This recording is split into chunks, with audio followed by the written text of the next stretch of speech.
The question says, which of the following compounds are readily soluble in water? आपको ये बताना है कि नीचे जो compounds दिए गए हैं इनमें से पानी में आसानी से कौन सा कंपाउंड घुल जाता है.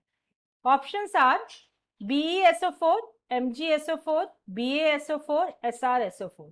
यहाँ पर 4 ऑप्शंस दिए गए हैं आपको, BeSO4, MgSO4, BaSO4 and SrSO4. आपको वो कंपाउंड्स बताने हैं जो कि आसानी से पानी में घुल जाते हैं. इस क्वेश्चन को सॉल्व करने के लिए आपको ध्यान में रखने होंगे दो चीजें. That solubility of a compound depends on, किसी भी कंपाउंड की जो सॉल्युबिलिटी है वो डिपेंड करती है दो चीजों पर.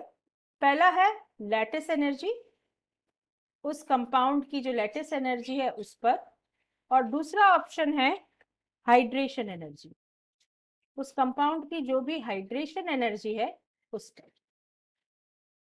इस स्पीशीज जो भी यहाँ पर आपको मॉलिक्यूल्स दिए गए हैं आप देखिए उसमें SO4 जो है, SO4 2- ये आपका कॉमन है. तो यहाँ पर SO4 माइनस आयन जो है that is a common ion, और इसकी लैटिस एनर्जी जो है वो लगभग सभी मॉलिक्यूल्स में सेम है. So lattice energy is almost same. Lattice energy सभी में लगभग सेम है कंपाउंड्स में. अब हम आ जाते हैं हाइड्रेशन एनर्जी पर.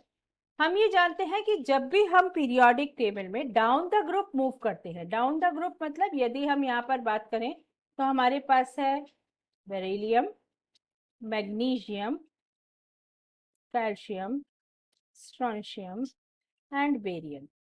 तो जब भी हम डाउन द ग्रुप मूव करते हैं, जब भी हम ग्रुप में नीचे की तरफ मूव करते हैं तो size of atoms goes on increasing. जब भी हम नीचे की तरफ मूव करते हैं तो size of atom goes on increasing, और जैसे जैसे हम साइज ऑफ एटम जो है वो बढ़ती जाती है उसके साथ साथ इसकी वाटर के संग कंबाइन करने की tendency, that is hydration energy जो है वो भी डिक्रीज होती जाती है डाउन द ग्रुप.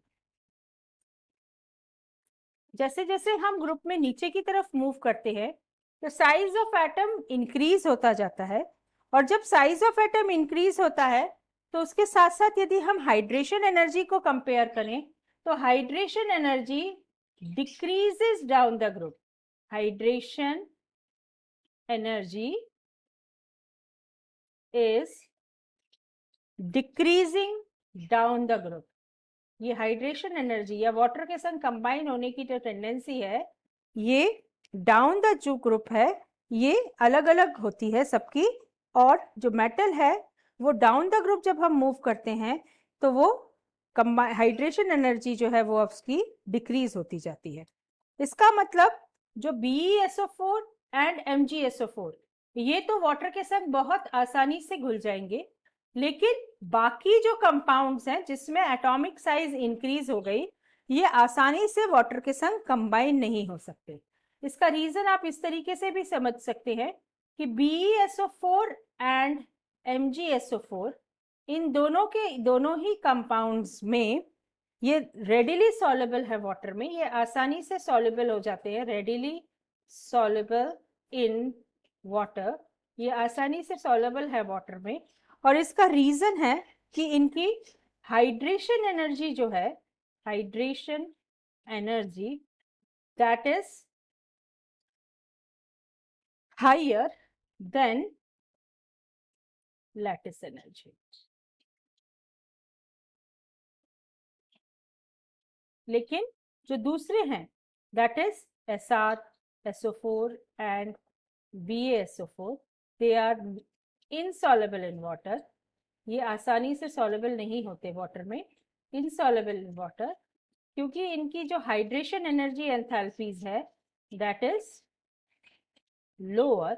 मतलब पानी के संग कंबाइन होने की इनकी जो टेंडेंसी है ये लोअर है than lattice energy, lattice energy के कंपैरिजन में.